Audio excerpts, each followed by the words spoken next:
জাগ্রত বাঙালি, তোমাদের এখন সবথেকে বেশি যে কথা সম্পর্কে অবগত থাকতে হবে, সবথেকে বেশি যে কথা সম্পর্কে জানতে হবে, তা হলো আমাদের স্বাধীনতার সবথেকে বড় দাঙ্গাবাজ শত্রু হলো ভারত।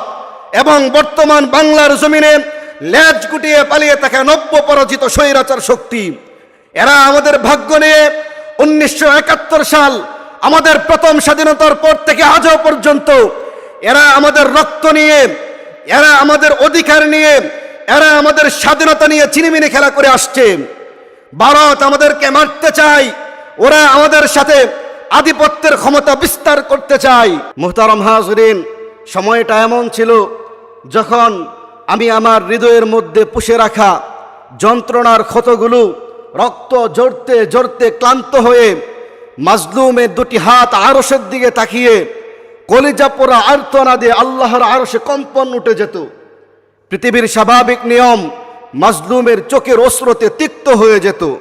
ঠিক তখনই নিজের অজান্তে হৃদয়ের সবটুকু ব্যথা আর তীব্র যন্ত্রণার স্বরে প্রতিটি মুমিন আরশের মালিকের কাছে বলে উঠত, রব্বানা আখরিজনা মিন হাযিহিল ক্বরিয়াতিয যালিমি আহলুহা ওয়াজআল লানা মিন লাদুনকা ওয়ালিয়্যাও ওয়াজআল লানা মিন লাদুনকা নাসীরা।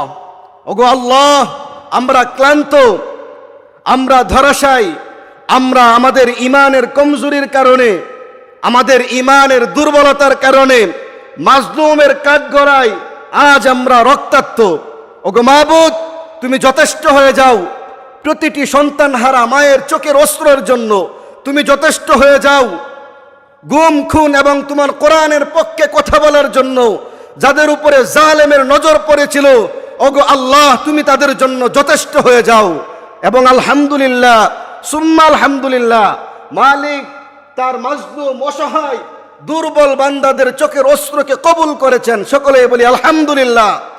আমার আল্লাহ মানবতার মুক্তির মহাসনদ পবিত্র কুরআনুল হাকিমে জালেমদেরকে সতর্ক করে যে কথা বলেছেন, তা আজ আমাদের চোখগুলো শীতল করে দিয়ে প্রমাণ করে দিয়েছেন। আমার আল্লাহ বলেছেন, ওয়ালা তাহসাবান্নাল্লাহা গাফিলান আম্মা ইয়ামালুয যালিমুন। মাজলুমের কৃতকার্য সম্পর্কে আল্লাহ তাআলা অনবগত নন। ইন্নামা ইউআখিরুহুম লিয়াউমিন তাশখাসু ফীহিল আবসার। বরং তাদেরকে সামান্য সময় পর্যন্ত ফুরসাত দেওয়া হয়, সামান্য সময়ের সুযোগ দেওয়া হয়। ওই দিন পর্যন্ত তাদেরকে সুযোগ দেওয়া হয় যেদিন তাদের চোখগুলো বিস্ফারিত হয়ে থাকবে, যেদিন তাদের চোখগুলো আতঙ্কে আতঙ্কিত হয়ে থাকবে, সেদিন পর্যন্ত তাদেরকে সুযোগ দেওয়া হয়। মুহতারাম হাজরিন, পৃথিবীর ইতিহাসে যতগুলো জালেম এসেছে, পৃথিবীর ইতিহাসে যতগুলো জালেম এসেছিল, আমার আল্লাহ তাআলা তাদেরকে সামান্য সময় পর্যন্ত সুযোগ দিয়েছিলেন। কিন্তু যখন তারা তাদের জুলুম, নির্যাতন, অত্যাচারের সীমাকে অতিক্রম করে ফেলেছিল, আল্লাহ তাআলা তাদেরকে পাকড়াও করেছিলেন, ধরেছিলেন, এমন ভাবে পাকড়াও করেছিলেন পৃথিবীর কলঙ্কিত ইতিহাসে তাদের নামকে লিখে দিয়েছেন। তাই প্রিয় উপস্থিতি, আমাদের সতর্ক হতে হবে। আমরা আবারও হৃদয়ের অতল গহ্বর থেকে শুকরিয়া আদায় করি, মহান আল্লাহ তাআলা আমাদেরকে জালেমের কাঠগড়া থেকে মুক্তি দিয়েছেন। সকলেই বলি আলহামদুলিল্লাহ। সম্মানিত হাজরিন, আজ আমার শুধুমাত্র একটি পবিত্র বাণীর কথাই বারবার মনে পড়ে যাচ্ছে, বারবার আমার হৃদয়ের মধ্যে জাগ্রত হচ্ছে, যে মহান চিরন্তন সত্যবাণী আজ থেকে 1400 বছর আগে নবী মুহাম্মদ আরবি সাল্লাল্লাহু আলাইহি ওয়াসাল্লাম বলে গিয়েছেন, ইত্তাকি দাওয়াতাল মাজলুম ফাইন্নাহু লাইসা বাইনাহু ওয়া বাইনাল্লাহি হিজাব। মাজলুমের ফরিয়াদ থেকে সতর্ক থেকো, কারণ মাজলুমের ফরিয়াদ আর আল্লাহর মধ্যে কোনো পর্দা থাকে না। আমাদের এটা মাথায় রাখতে হবে, মাজলুমের সাথে পৃথিবীর আর কেউ না থাকুক, একমাত্র আল্লাহ আছেন। সম্মানিত হাজরিন, এখন আর আমাদের নিভিয়ে যাওয়ার সময় নেই। মনে রাখতে হবে, যে জাতি রক্ত দিতে জানে সে জাতি নিভিয়ে যেতে পারে না। যে জাতি রক্তের বিনিময়ে বারবার এদেশকে স্বাধীনতা এনে দিতে জানে সে জাতি অলসতার চাদর মুড়িয়ে থাকতে পারে না। যে জাতি রক্তের বিনিময়ে বারবার এদেশ থেকে স্বৈরাচারকে বিতাড়িত করতে জানে সে জাতি অলসতার চাদর মুড়িয়ে থাকতে পারে না। সুতরাং আমাদের প্রস্তুত থাকতে হবে, তাজা তাজা হাজারো প্রাণের রক্তের বিনিময়ে অর্জিত এই স্বাধীনতাকে ধরে রেখে, স্বাধীনতার সর্বোচ্চ চেতনা আর তার শক্তিকে ধরে রেখে আমাদের মঞ্জিলে মাকসাদে পৌঁছতে হবে। আমাদের জানতে হবে, আমাদের সর্বদা এটা মনে রাখতে হবে, স্বাধীনতা অর্জন করার থেকে স্বাধীনতা রক্ষা করা কঠিন। হে জাগ্রত বাঙালি, তোমাদের এখন সব থেকে বেশি যে কথা সম্পর্কে অবগত থাকতে হবে, সব থেকে বেশি যে কথা সম্পর্কে জানতে হবে, তা হলো আমাদের স্বাধীনতার সব থেকে বড় দাঙ্গাবাজ শত্রু হলো ভারত এবং বর্তমান বাংলার জমিনে লেজ গুটিয়ে পালিয়ে থাকা নব্য পরাজিত স্বৈরাচার শক্তি।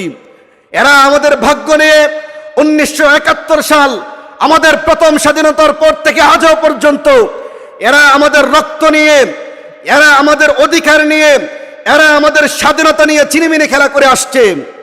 ভারত আমাদেরকে মারতে চায়, ওরা আমাদের সাথে আধিপত্যের ক্ষমতা বিস্তার করতে চায়।